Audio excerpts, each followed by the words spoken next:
I still very vividly remember crying into my mum's arms and just saying the words, "There is no light at the end of the dark tunnel." This is often a phrase that people use when they see that there's hope at the end, when they see that there's a way out of their problem. But the situation that I was in, I felt like there was no light. I felt like there was going to be no end of my problem. And this made things in my life really, really hard. I was in a cycle of going to school and coming straight back home and going on Xbox with my friends. And while this felt really, really good at the time, I was also really mentally unwell.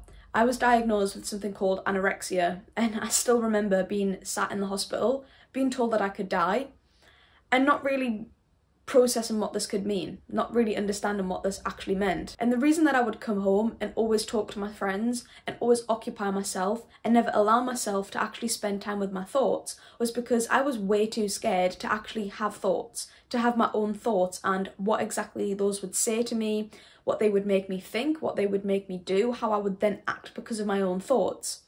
Essentially, my thoughts were in control of me. I had no power over my own brain, over anything that I was going to do. It was like these demons in my mind were just there, constantly laughing at me, and had so much power that I would do anything that they told me. And this was really, really scary.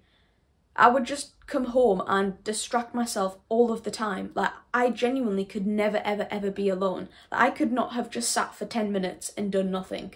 Like, right now, I very easily could do that. But back in 2018, that was like a whole like to literally sit on my own for 1 minute was a massive, massive task. And honestly, being alone and having these thoughts is the most scary feeling in the whole entire world, because you don't know when it's going to stop. You don't know when the thoughts are going to come. You don't know when they're going to disappear. And it makes everything else just feel really, really scary. I mean, I would just occupy myself talking to my friends, not even really enjoying the game that I was playing, but it was simply just to distract myself from the things that were going on in my own life.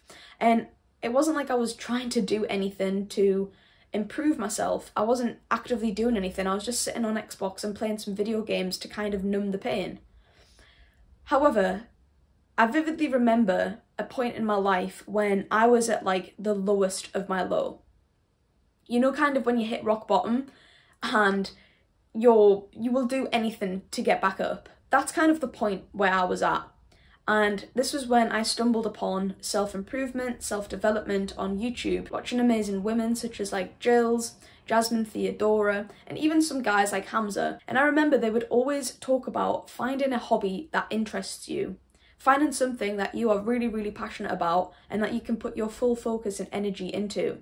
And for me, this seemed really strange. There was nothing that I really enjoyed doing. At this point in my life, I remember I had fallen out of love with everything that I previously loved to do.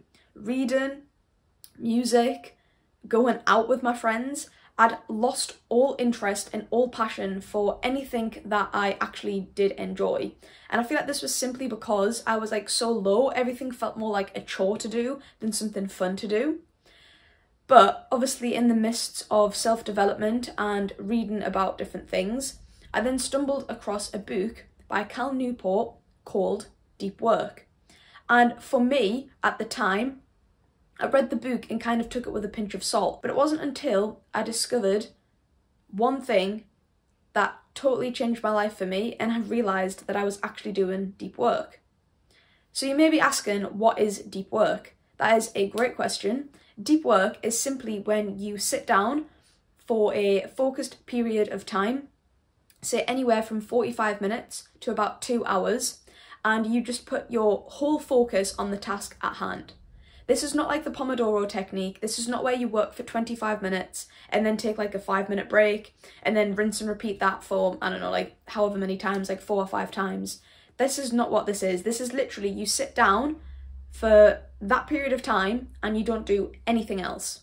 For me, I usually stick anywhere between like 60 minutes and 90 minutes. I find that's the best for me. Any more than that and I'm kind of starting to have like a monkey brain and, you know, everything's like really appealing. Like, I don't know, like the piece of dust that fell starts to become like really appealing. So for me, I try and stick between like 60 minutes and 90 minutes. But when you're first starting, you might just try like half an hour and that's perfectly okay. Like you don't have to push yourself all the way to the max. The next question you now might be asking is, what do I do during my deep work blocks? Now this is for you to actually figure out yourself. This is not something that I can tell you what to do. It's not something that the book can magically reveal to you. This is going to be something that you're going to have to go out there and figure out on your own. For example, me, I discovered the task first and then read the book, and then I kind of realised what I was doing. So let's head back to lockdown, oh God, of 2021.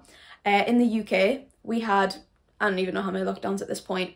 And the first lockdown was absolutely horrendous for me. Like, I was depressed. I was in a really bad mental state. Like I said, I had anorexia, and all the weight that I'd gained, I'd lost. Like, I was doing too much exercise because I didn't know what else to do with my time. And I just found myself getting totally back in a rut and just not enjoying anything in my life that I was doing. However, the second lockdown for me was a totally different contrast. While the first lockdown, I wanted to be out of the house as much as I could, the second lockdown, I didn't want to end because I was so focused on this passion that I discovered that I had. I discovered that I loved to make music.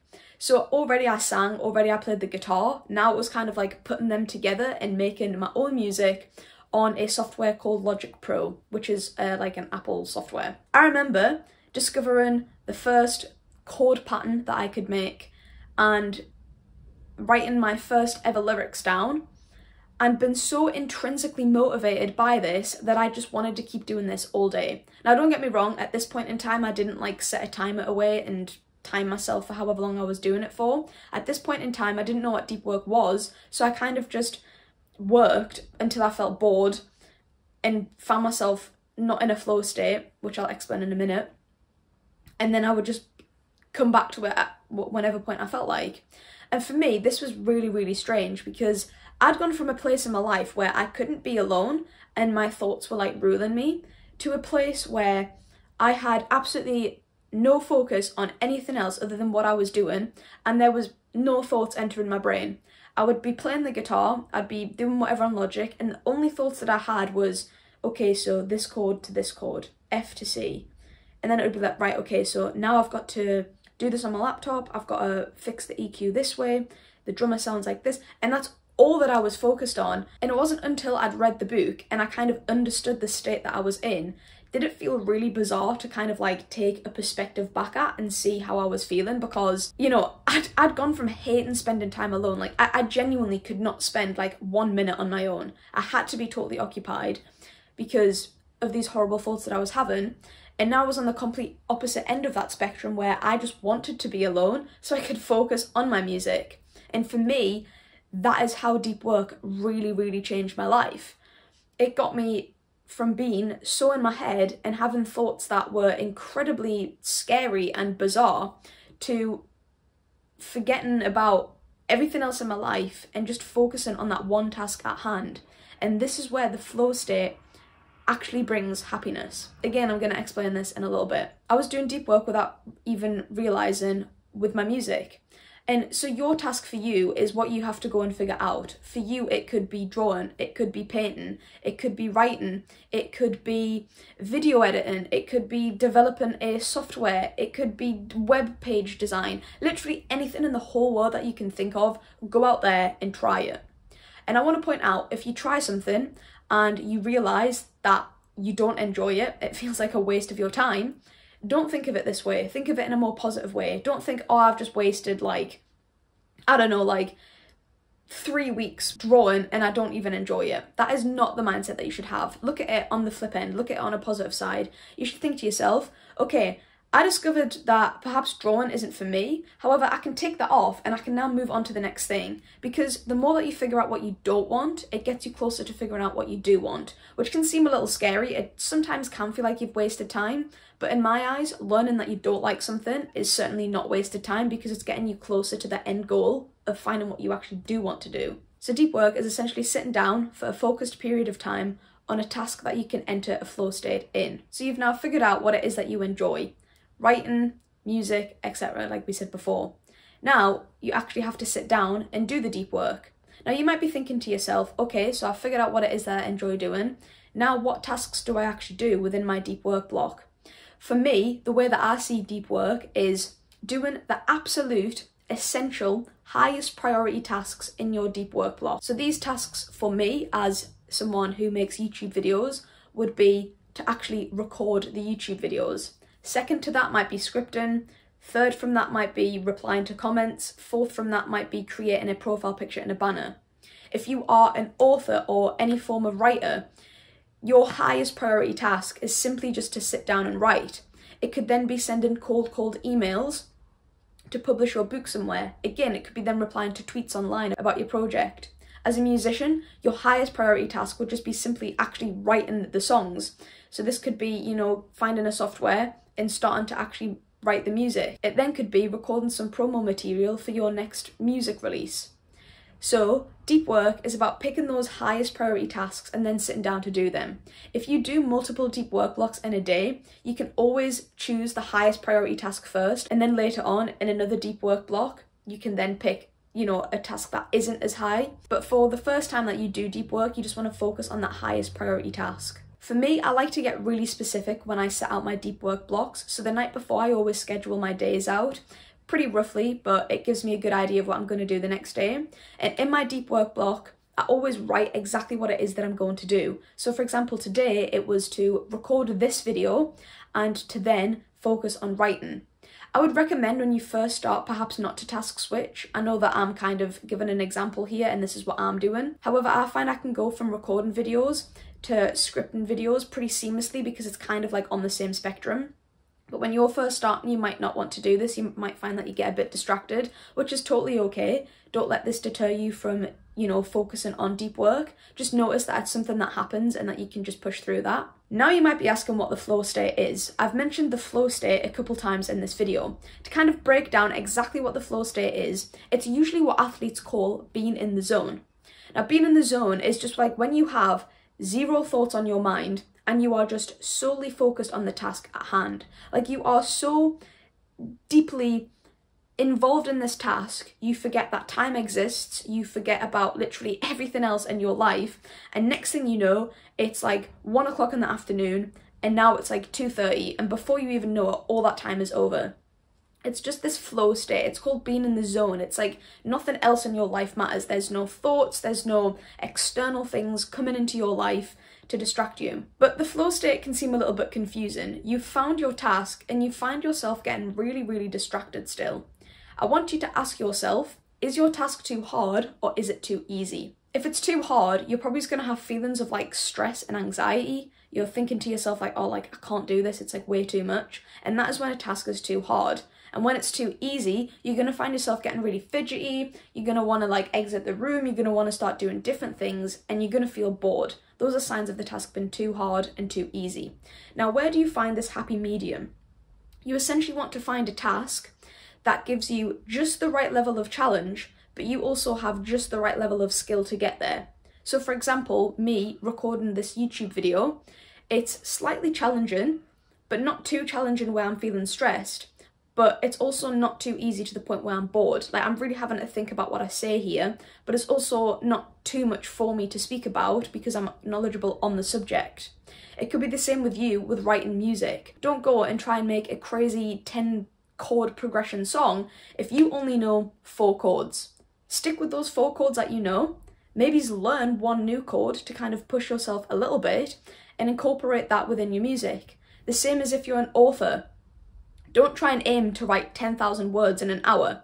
Perhaps try and aim for 2,000 or 3,000 words. I'm not really sure how long that would take you, but aim for a reasonable number. And then the next time that you go into your deep work block, try and aim for say like 10 or 15 more words. Always keep on pushing your, like increasing your skill level, but increasing the challenge. When your skill level is high, but the challenge is low, you're bored. When the challenge is high, but your skill level is too low, you're going to be stressed. You need to find something that's on par with each other. And when the challenge becomes too hard, you need to increase your skill level. But if your skill level becomes too high, you need to then increase your challenge. And that's just simply how it works, bouncing back and forth. The flow state is honestly, once you discover how to do it, it's really easy to get into.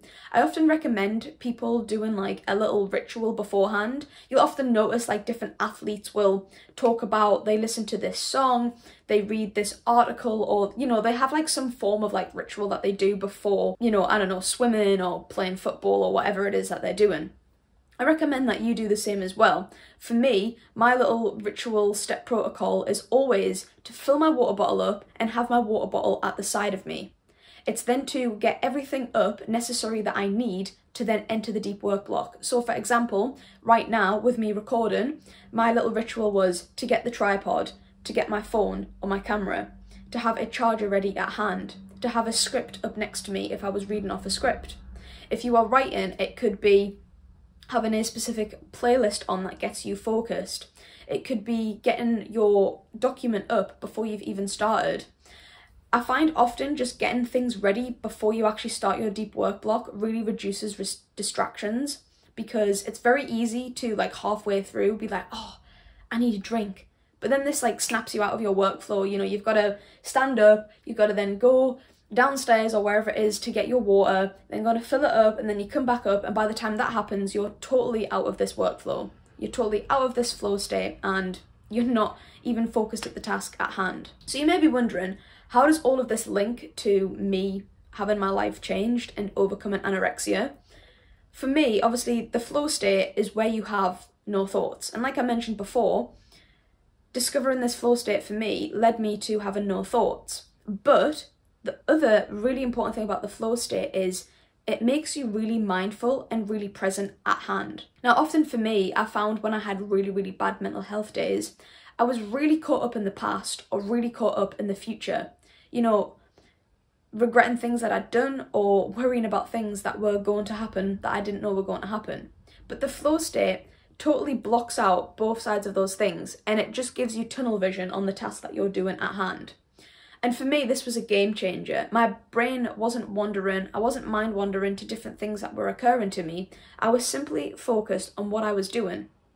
And this is where the skill of mindfulness really comes into play. Being mindful is when you focus on exactly what you are doing right now. All of these things interlink with each other. Deep work, flow state, mindfulness, they all connect as one. The more mindful you learn to become, the easier it is to get into a flow state. And so how does deep work link to everything else in my life? Well, entering this flow state, this mindful state while I was working, also led me into a flow state while I was exercising, while I was at the gym, which then also led me into a flow state or a mindful state when I was talking to my friends. And it kind of pulled me away from being in the past or being in the future and brought me to the now. And the now is the state that you are going to be in, where you have no worries, you have no regrets, you have no fears, and you're just focused on the now. And that is exactly what I discovered with deep work. It allowed me to focus on what I have control of right now in this moment. I can't change the past, and while I can focus on myself now to change the trajectory of my future, I ultimately don't know what's going to happen in the future, so why let it worry me? Just focus on being the best person that I can right now. And for me, this is really how deep work changed my life. It allowed me to become more mindful when I was doing other tasks. And being mindful led me to focusing on the now. And ultimately, when you have no thoughts, when you have no wandering thoughts, you cannot be unhappy. It's just simply not possible. If you're just focused on what you're doing, unhappiness doesn't exist. Because there's nothing that you're thinking about to be worried about. Like right now, in this present moment, I genuinely feel happy and grateful because the only thoughts in my head are relevant to this video. Now, had I been sat here on my own, maybe it's mind wandering, I would then start to feel unhappy because my brain is occupied with other things that are not in my control. Happiness usually comes from doing something that brings you a lot of intrinsic motivation. It brings you intrinsic happiness. Whereas unhappiness often comes from letting your mind wander and thinking about the what-ifs of life. Life is filled with these what-ifs. It is always going to be filled with what-ifs. But if you can just allow yourself to let go of those what-ifs and just allow yourself to take the trajectory of the path that you're on, whatever that can lead to, it gives you so much more peace and so much more relaxation in your life, and it actually brings you a lot of happiness. Like, I physically cannot be unhappy right now. I'm really enjoying recording this video. I'm really enjoying the things that I'm saying. I'm really enjoying the process behind this. And I often find myself, when I'm really focused on just what I'm doing right now, which is what deep work taught me about, I can never be unhappy. I'll be in the car on my way to work and I'll just be singing to songs.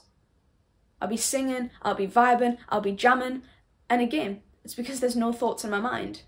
When I'm at work, yeah, of course, you know, work's stressful and I can be stressing about it. But if I just take a step back and tell myself that my job isn't, you know, that deep, I work at McDonald's.